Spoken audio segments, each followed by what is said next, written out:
Hello दोस्तों, मैं आपके लिए एक नया वीडियो लेकर आया हूं। दोस्तों, इस वीडियो में हम डिस्कस करेंगे यूनिवर्सिटी ऑफ कश्मीर का एंट्रेंस टेस्ट पेपर, जो कि एमए एजुकेशन का पेपर है। और इसमें हम डिस्कस करेंगे ऑफिशियल आंसर की, जो कि यूनिवर्सिटी ऑफ कश्मीर की ऑफिशियल आंसर की है। तो ये जो पेपर है, ये सीरीज़ ए है, इसमें आप देख सकते हैं। और ये जो पेपर है, ये 2023 यानी MA education 2023 university of Kashmir entrance paper. तो इसमें आपको ये पता ही है कि 60 क्वेश्चंस और 70 मिनट्स इसमें रहेंगे। तो चलिए हम देखते हैं क्वेश्चंस के क्या क्या आंसर्स हैं इस क्वेश्चन पे। क्वेश्चन नंबर 1 से हम स्टार्ट करेंगे यहाँ से। तो पहला जो क्वेश्चन है, क्वेश्चन नंबर 1 यहाँ पर, which statement is not true. तो यहाँ पे आपको बताना है कि कौन सा स्टेटमेंट ट्रू नहीं है। इसका मतलब कि बाकी 3 जो रहेंगे वो इसमें ट्रू होंगे। तो पहले का आंसर जो है वो सी पार्ट है, Herbert Spencer is the father of sociology. तो ये यहाँ पे ट्रू नहीं है, यानी Herbert Spencer father of sociology नहीं है। तो यहाँ पर आपको ये भी पता होना चाहिए कि फादर ऑफ सोशोलॉजी कौन है। तो फादर जो है वो अगस्त कोमते को बोला जाता है कि वो सोशोलॉजी के फादर हैं। तो यहाँ पर बाकी 3 जो हैं उनको भी आप रीड कर लीजिए, क्योंकि वो 3 सही हैं। आगे जाके आपको वो काम आ सकते हैं। तो हम चलेंगे क्वेश्चन नंबर 2 पे। The most important prerequisite for cultural assimilation is. तो इसका जो आंसर है वो है बी पार्ट, यानी टॉलरेंस। टॉलरेंस पहली चीज़ रिक्वायर्ड होती है कल्चरल एसिमिलेशन के लिए। उसके बाद जो थर्ड क्वेश्चन है, विच स्टेटमेंट इज़ नॉट करेक्ट। यहाँ पर भी आपको बताना है कि कौन स्टेटमेंट करेक्ट नहीं है। तो सी पार्ट इसका सही आंसर है, एक्लचरेशन रेफर्स टू कल्चरल रेवोल्यूशन। ये यहाँ पे सही नहीं है। इसका मतलब बाकी जो 3 हैं वो सही है। इनको भी आप पढ़ लीजिए, आपकी नॉलेज में इंक्रीज हो जाएगा। उसके बाद हम चलेंगे क्वेश्चन नंबर 4 पे। Dash do not form the basic elements of culture. कौन बेसिक फॉर्म में शामिल नहीं है। तो इसका आंसर डी पार्ट है, यानी फैड्स एंड फैशंस ये कल्चर में नहीं आ जाते हैं। बाकी जो 3 हैं उनको भी आप रीड कर लीजिए, ये इंपॉर्टेंट है कल्चर। के बाद हम चलेंगे क्वेश्चन नंबर 5 पर। The status occupied as a result of birth is called. Birth की वजह से जो स्टेटस मिलता है उसको हम क्या बोलेंगे। तो इसका आंसर बी पार्ट है, यानी हॉरिजेंटल स्टेटस। तो चलेंगे क्वेश्चन नंबर 6 पर। Change in social organisation and its functions refers to. तो इसको हम क्या बोलते हैं, इसका आंसर को करना है। तो सोशल चेंज इसका आंसर रहेगा। Question number 7, the parts of social structure is या आर। तो इसका सही आंसर क्या हो जाएगा, इसका आंसर है डी पार्ट, रोल्स एंड सब ग्रुप्स। क्वेश्चन नंबर 8 देखते हैं। Education is an agent of days change. Education किस की चेंज का एक एजेंट है। तो इसका आंसर है ए पार्ट, यानी सोशल चेंज का एजेंट एजुकेशन को माना जाता है। क्वेश्चन नंबर 9 देखते हैं। The principles of learning is या आर। कौन से प्रिंसिपल्स हैं या कौन एक चीज़ है जो कि प्रिंसिपल ऑफ एजुकेशन में, प्रिंसिपल ऑफ लर्निंग में शामिल है। तो इसका आंसर डी पार्ट है। इसका मतलब है कि ये सारे जो है, यानी तीनों जो हैं, ये प्रिंसिपल्स ऑफ लर्निंग में आ जाते हैं। तो आप वीडियो को पॉज करके इन तीनों को पढ़ सकते हैं, आगे आएंगे। तो क्वेश्चन नंबर 10 पर चलते हैं। वॉकिंग, स्पीकिंग और manipulative activities are the examples of which type of learning. तो कौन सी टाइप ऑफ लर्निंग की एग्जाम्पल्स है ये, सिंपल सा क्वेश्चन है। तो आंसर है इसका ए पार्ट, यानी मोटर लर्निंग। तो हम चलेंगे क्वेश्चन नंबर 11 पर। Not matching. यहाँ पर आपको देखना है कि एक स्टेटमेंट ऐसा है जो कि मैच नहीं हो रहा है, यानी गलत मैच किया हुआ है। आपको बताना है कि वो कौन सा है। तो इसका जो आंसर है वो है डी पार्ट, यानी पाओलो को यहाँ पे मैच किया गया है, जो Nobel prize winner in psychology. यहाँ पर आपको पहली एक बात मैं ये बताऊँ कि ऊपर जो 3 हैं वो तो सही हैं। इसका भी आप रीड कर लीजिए, इसमें कोई शक नहीं है। ये भी आपकी नॉलेज में इंक्रीज़ हो जाएगा। लेकिन दूसरी बात जो आपको मैं बताना चाहूँगा यहाँ पर, कि जो डी पार्ट है यहाँ पर इसको गलत जो किया गया है, पाओलो को यहाँ पर मैच किया गया है जो Nobel prize winner in psychology. इसमें आपको एक चीज़ इंपॉर्टेंट याद रखनी है कि इवान पाओलो जो है, यानी जो डी पार्ट यहाँ पर दिया गया है नाम, ये नोबेल प्राइज़ विनर हैं, उसमें कोई शक नहीं है। इवान पाओलो को नोबेल प्राइज़ मिल गया है। लेकिन यहाँ पर क्या गलती की है, यहाँ पर इन्होंने लिखा है कि वो नोबेल प्राइज़ विनर हैं, लेकिन साइकोलॉजी में। वो इवान पॉलो साइकोलॉजी से भी बिलोंग करते हैं, यानी साइकोलॉजिस्ट भी हैं वो, लेकिन नोबेल प्राइज़ उनको साइकोलॉजी में नहीं मिला है, लेकिन मिला उनको ज़रूर है। तो अब आपको ये भी पता होना चाहिए कि उनको किस चीज़ में नोबेल प्राइज़ मिला है। तो जो इवान पॉलो है उनको नोबेल प्राइज़ मिला है फिजियोलॉजी एंड मेडिसिन में। तो ये बात आप याद रख लीजिए, आगे आपको ये काम आ सकता है। तो 12th क्वेश्चन पर हम चलते हैं। Whole is more than the sum of its parts. तो कौन सी थ्योरी है जिसमें ये कहा जाता है? तो इसका आंसर है सी पार्ट, यानी गेस्टार्ट थ्योरिस्ट्स।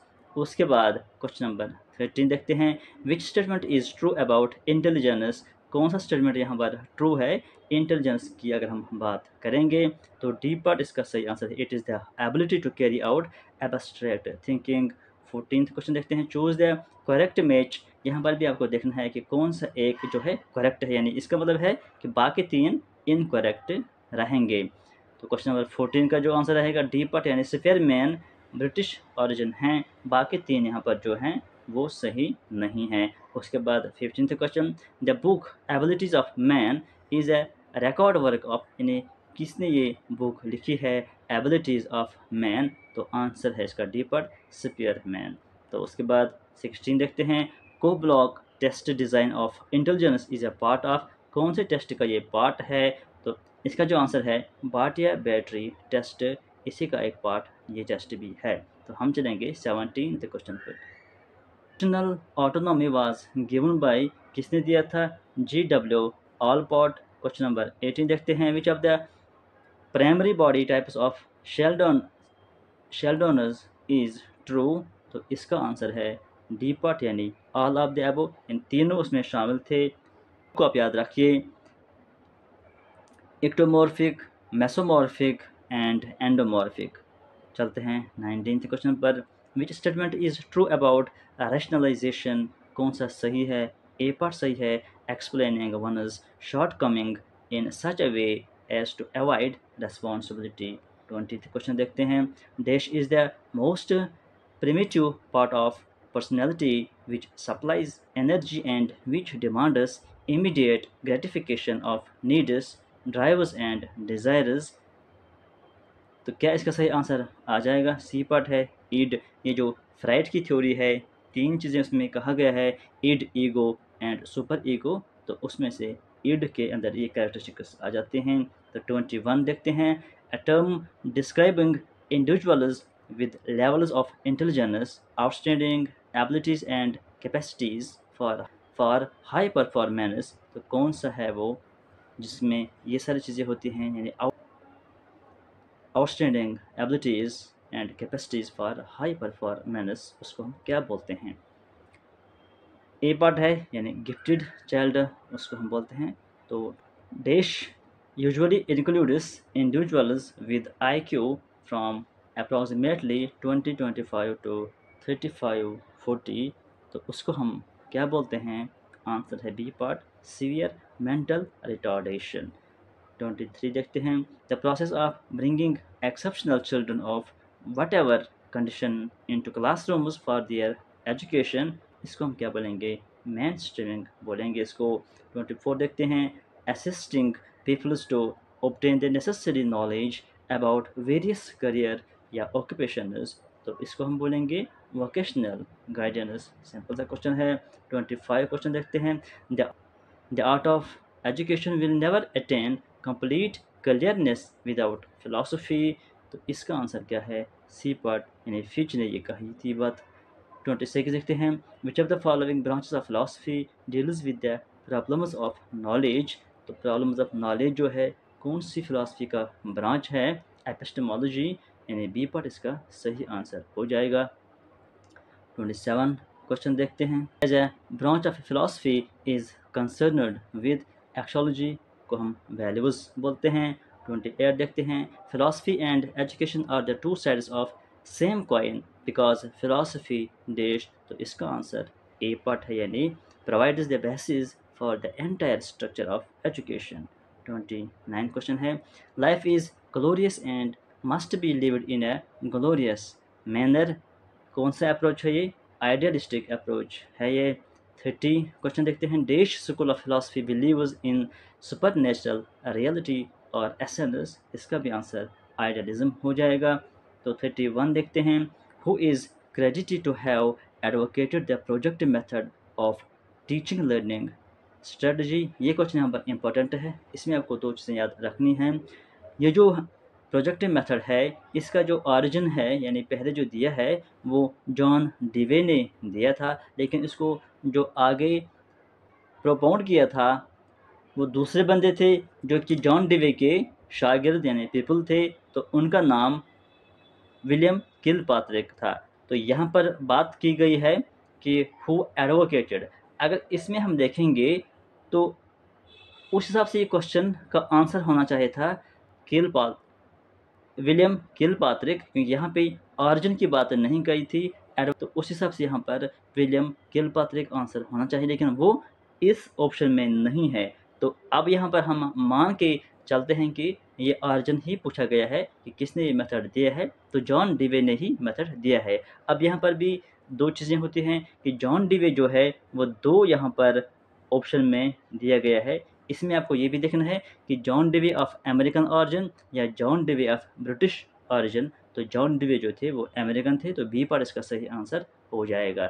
ये चीज़ें आप याद रख लीजिए ताकि आगे आपको ये काम आ जाएंगे। तो हम चलेंगे 32 क्वेश्चन पर। प्रैग्मेटिज्म स्टैंड्स फॉर, तो डी पर इसका आंसर है ऑल ऑफ द अबव। तो तीनों चीज़ें आप रीड कर दीजिए और याद रख लीजिए। Which one is not correct sequence of the following, यहाँ पर आपको देखना है कि करेक्ट सीक्वेंस कौन नहीं है, यानी एक नहीं होगा बाकी तीन करेक्ट होंगे। तो हम वो देखते हैं कि कौन करेक्ट नहीं है और बाकी भी आप देख लीजिए जो करेक्ट हैं, ताकि आगे आपको काम आ सकते हैं। तो इसका आंसर सी पार्ट है। रविंद्रनाथ टैगोर जो है 7 मई 1869, ये इसका गलत है। इसका मतलब है कि ये जो तीन हैं इनको भी आप रीड कर लीजिए, वो आपको आगे काम आ जाएंगे। तो आंसर यहाँ पर सी पार्ट रहेगा इसका। तो हम देखते हैं question number 34। Education is a all round drawing out of the best in child and man, body mind and spirit, किसने ये कही थी? बहुत मशहूर कॉल है, ये सबको याद होगा, M.K. गांधी इसका सही आंसर है।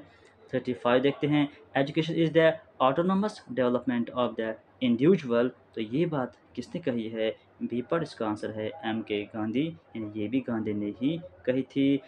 36 क्वेश्चन जो है, बुक इंडिया विन्स फ्रीडम, ये जो बुक है is a literary work of, किसने ये बुक लिखी है? मौलाना अबुल कलाम आज़ाद ने ये बुक लिखी है। हम चलेंगे 37 क्वेश्चन पर। Which one of the following is not true about वैदिक सिस्टम, कौन सा एक नॉट ट्रू है यानी सही नहीं है? ए पार्ट यहाँ पर जो सही नहीं है यानी गलत है।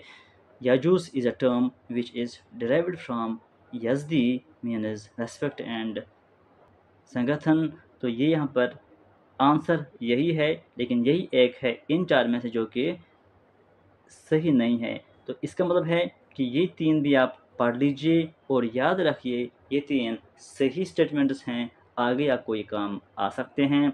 38 क्वेश्चन यहाँ पर देखते हैं।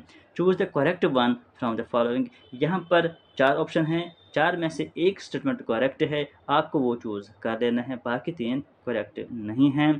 तो इसका जो आंसर है डी पार्ट है, ऑल ऑफ द अबव। तो इसका मतलब क्या हो गया कि सारे जो यहाँ पर स्टेटमेंट्स हैं वो करेक्ट हैं और आप इन तीनों को रीड कर दीजिए, आगे ये स्टेटमेंट्स सारे के सारे सही हैं। तो आंसर इसका यहाँ पर डी पार्ट हो जाएगा। हम चलते हैं 39 पर। During medieval period the medium of instruction was, ये क्वेश्चन यहाँ पर इंपॉर्टेंट है, इसको ध्यान में रखिए। यहाँ पर क्वेश्चन पूछा गया है कि मेडिवल पीरियड में कौन सा मीडियम ऑफ इंस्ट्रक्शन रहा था? तो मेडिवल पीरियड में दो भाषा इस क्वेश्चन में जो ऑप्शंस दिए गए थे जो कि मीडियम ऑफ इंस्ट्रक्शन था, यानी अरबिक भी मीडियम ऑफ इंस्ट्रक्शन रहा था मेडिवल पीरियड में और पर्शियन भी उस टाइम मीडियम रहा था। तो यहाँ पर दोनों ऑप्शन सही हैं और जो ऑप्शनल आंसर की है वहाँ पर भी ए और सी यानी दोनों को ही करेक्ट माना गया था। जिसने ए दिया था उसका भी सही और जिसने सी दिया था उसका भी सही आंसर हो जाएगा। तो चलते हैं 40 पर। Which one is correct from the following, यहाँ पर कौन सा करेक्ट है ये आपको देखना है। डी पार्ट इसका आंसर है, यानी ये तीनों स्टेटमेंट्स करेक्ट हैं। आप वीडियो को पास करके इनको पढ़ लीजिए और याद रखिए। आगे हम चलेंगे 41 पर। देश is credited to have recommended the grant in aid in British India, तो इसका आपको आंसर करना है। ए पार्ट रहेगा सर चार्ल्स वुड। 42 देखते हैं। Macaulay was appointed as president of general committee on public instruction by, किसने उनको अपॉइंट किया था? तो आंसर बी पार्ट है लॉर्ड बेंटिक। 43 देखते हैं। The first Indian education commission appointed by Lord Ripon is known as, जो फर्स्ट इंडियन एजुकेशन है लॉर्ड रिपन ने जो किया था उसको हम क्या नाम बोलते हैं? हंटर कमीशन बोलते हैं। 44 है। Main stars of Wardha scheme of education, कौन मेन स्टार है वारदा स्कीम ऑफ एजुकेशन जो आया था 1937 में, आपको याद होगा। तो दो बंदे थे, एक है महात्मा गांधी और जाकिर हुसैन, यानी बी पार्ट इसका सही आंसर हो जाएगा। हम चलते हैं 45 पर। First education commission after independence, और इंडिपेंडेंस के बाद जो फर्स्ट एजुकेशन कमीशन आया था उसका नाम क्या था? University education commission. चलते हैं 46 क्वेश्चन पर। Who was the chairman of the educational reorganisation committee report Jammu and Kashmir, तो इसका आंसर आपको बताना है। ए पार्ट है ए काजमी। 47 देखते हैं। Mid day meal scheme was recommended by, किस पॉलिसी ने ये या किस कमीशन ने ये रिकमेंड किया था? ये आपको आंसर करना है। ए पार्ट है नेशनल पॉलिसी ऑन एजुकेशन 1986। 48 देखते हैं। भगवान सहाय रिपोर्ट कंटेनर्स डी चैप्टर्स, कितने चैप्टर्स हैं भगवान सहाय कमेटी में? सी पार्ट इसका आंसर है, यानी 6 चैप्टर्स। 49 देखते हैं। A central government scheme was launched in 2009, यानी ए पार्ट इसका सही आंसर हो जाएगा। 50th क्वेश्चन देखते हैं। Which is not true about the functions of higher education, कौन सा एक इसमें से ट्रू नहीं है? डी पार्ट यानी नेक एक्रेडिशन ट्रू नहीं है, बाकी ये तीनों ट्रू है, यानी ये तीनों चीज़ें आ जाती हैं हायर एजुकेशन में। टीचिंग, रिसर्च, एक्सटेंशन, इनको आप याद रख लीजिए। हम चलेंगे 51 पर। Vocationalisation of secondary education could not materialise because of the, ये क्वेश्चन इंपॉर्टेंट है, यहाँ पर ध्यान रखिए। इसमें जो क्वेश्चन में कहा गया है ये क्वेश्चन में ऑप्शंस सही नहीं थे, तो इसको यूनिवर्सिटी ऑफ कश्मीर ने कैंसिल कर दिया है। तो ये जो क्वेश्चन है ये कैंसल्ड है, तो इसको आप ध्यान में रखिए। तो हम चलेंगे 52 क्वेश्चन पर। Higher education is the concern of, किसके अंडर हायर एजुकेशन आता है? यूजीसी के, यानी यूनिवर्सिटी ग्रेजुएट्स कमीशन। 53 देखते हैं। One of the important constants in the way of women's empowerment, क्या चीज़ आती है वुमेन्स एम्पावरमेंट के बीच में, यानी जो उसे पूरी तरह से होने नहीं देते हैं? तो इसका जो सही आंसर है एग्जिस्टिंग सोशल सिस्टम। 54 देखते हैं। The functions of adult education is the teaching of adults of, कौन से age? None of the above इसका सही आंसर है। 55 है। International women's day is celebrated every year on, कौन से डेट पर इंटरनेशनल वुमेन्स डे मनाया जाता है? तो आंसर ए पार्ट है 8 मार्च को। चलते हैं 56 क्वेश्चन पर। DPEP is the programme for, किस चीज़ का DPEP प्रोग्राम है? एलिमेंट्री एजुकेशन का प्रोग्राम है। तो DPEP का फुल फॉर्म भी आपको याद होना चाहिए, डिस्ट्रिक्ट प्राइमरी एजुकेशन प्रोग्राम। तो जब नाम ही है इसका प्राइमरी एजुकेशन, तो आंसर भी आ जाएगा ए पार्ट, यानी elementary education. 57 question. If the median is 44 and mean is 39, what would be the value of? दोस्तों यहाँ पे आपको एक फार्मूला जो यूज़ करनी है, आपको पता ही होगा कि मोड अगर हमको निकालना है तो वो किसके बराबर होता है? वो 3 मीडियन माइनस 2 मीन, ये इसका फार्मूला होता है। तो ये फार्मूला आप यूज़ करके इसको निकाल सकते हैं। तो अगर आप मोड निकालना है 3 median minus 2 mean formula use करेंगे, तो मीडियन जो है 44 दिया गया है, तो 3 से मल्टीप्लाई करेंगे आप, तो वो बन जाएगा आपको 132 माइनस करना है 2 टाइम्स मीन। मीन यहाँ पर 39 है, तो 2 टाइम्स जब करेंगे तो 78 हो जाएगा। जब इसमें से आप इसको सब्ट्रैक्ट करेंगे तो 54 बन जाता है। तो आंसर जो है 54 वो यहाँ पर बी पार्ट में दिया गया है, तो बी पार्ट इसका सही आंसर हो जाएगा। तो हम चलेंगे क्वेश्चन नंबर 58 पर। The medium is sometimes called, यहाँ पर मिसप्रिंट हो गया है क्वेश्चन में, ये मीडियम लिखा है उन्होंने, लेकिन ये मीडियन होना चाहिए। The median is sometimes called 50th percentile, यानी जो आधा आधा डिवाइड करता है किसी भी सीरीज़ को उसको मीडियन बोलते हैं, और 50th परसेंटाइल भी इसको बोलते हैं। 59 क्वेश्चन देखते हैं। The book on statistics in education and psychology is written by, किसने ये बुक लिखी है? इसका नाम है statistics in education and psychology, Henry Garrett, यानी डी पर इसका सही आंसर हो जाएगा। तो 60th क्वेश्चन देखते हैं। Which one of the following is not correct, ये क्वेश्चन इंपॉर्टेंट है, इसको भी आप, ये क्वेश्चन भी इंपॉर्टेंट है, इसको भी आप ध्यान से यहाँ पर देख लीजिए।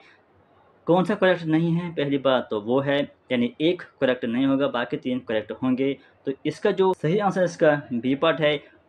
तो यहाँ पर मैं आपको एक बात बताऊँ कि ए पार्ट जो है medium is a point which divides A frequency distribution into 2 equal parts, तो ये स्टेटमेंट सही है। हमको क्या बताना है कि नॉन करेक्ट है।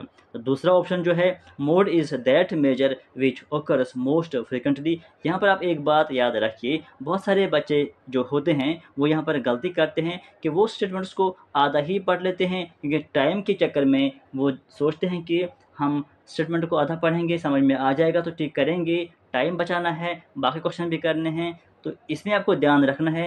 यहाँ पर तो ये लास्ट क्वेश्चन है, लेकिन हो सकता है कि इसी पेपर में पहले या बीच में कोई क्वेश्चन ऐसा आ जाएगा जिसको आपको आधा पढ़ने के टाइम पे समझ में आ जाता है कि इसका सही आंसर ये हो जाएगा, तो आप टिक कर लेते हैं टाइम बचने के चक्कर में। लेकिन पूरा स्टेटमेंट पढ़ना चाहिए और अच्छे से पढ़ना चाहिए, समझ के पढ़ना चाहिए, ताकि आंसर गलत ना हो। क्योंकि अक्सर क्वेश्चन पेपर में ऐसे ऑप्शंस दिए जाते हैं, ऐसे स्टेटमेंट डाल दिए जाते हैं जिसमें थोड़ी सी मॉडिफिकेशन किया जाता है, ताकि जो स्टूडेंट्स होते हैं वो कंफ्यूज हो जाए। एग्जामिनर जो होते हैं वो हमेशा ऐसे ऑप्शंस डाल देते हैं या ऐसे पेपर बना लेते हैं जिसमें वो कुछ थोड़ी सी मॉडिफिकेशन करके ऑप्शंस को तोड़ मरोड़ देते हैं, ताकि जो बच्चे हैं वो कंफ्यूज हो जाएंगे। इस चीज़ का आपको ध्यान रखना है। यहाँ पर इस स्टेटमेंट में क्या सही है? पहला वाला जो पोर्शन है mode is that major which occurs most frequently, यहाँ पर ये सही है, कोई भी गलत नहीं है। लेकिन यहाँ से जो आगे वाला पार्ट है but disappears immediately like crescent, इतना सा पार्ट इसमें गलत है, बाकी ये पूरा सही था। लेकिन यहाँ पर ये पूरा स्टेटमेंट अब इसकी वजह से गलत हो जाएगा। तो हमको देखना था कि कौन सा स्टेटमेंट गलत है, तो आंसर भी यही हो जाएगा कि यही एक स्टेटमेंट गलत है। तो लेकिन सी पार्ट भी हम देखते हैं जो सही स्टेटमेंट है, लेकिन आंसर ये नहीं हो जाएगा। Coefficient of correlation extends from -1 to +1, ये भी सही है कि आर का वैल्यू जो होता है -1 से लेकर +1 तक होता है। डी पर जो है correlation is an index of the degree of relationship between 2 variables, जब 2 वेरिएबल्स के बीच में हमको डिग्री ऑफ रिलेशनशिप देखनी होती है तो हम आर यानी कोरिलेशन वहाँ पे निकाल लेते हैं। तो एक पार्ट यहाँ पे सिर्फ जो था वो गलत था, जो कि बी पार्ट है, तो यहाँ पर वही आंसर हो जाएगा, बाकी सही है। दोस्तों ये था MA entrance education 2023 Kashmir university. आज की वीडियो में फ़िलहाल इतना ही। Thank you.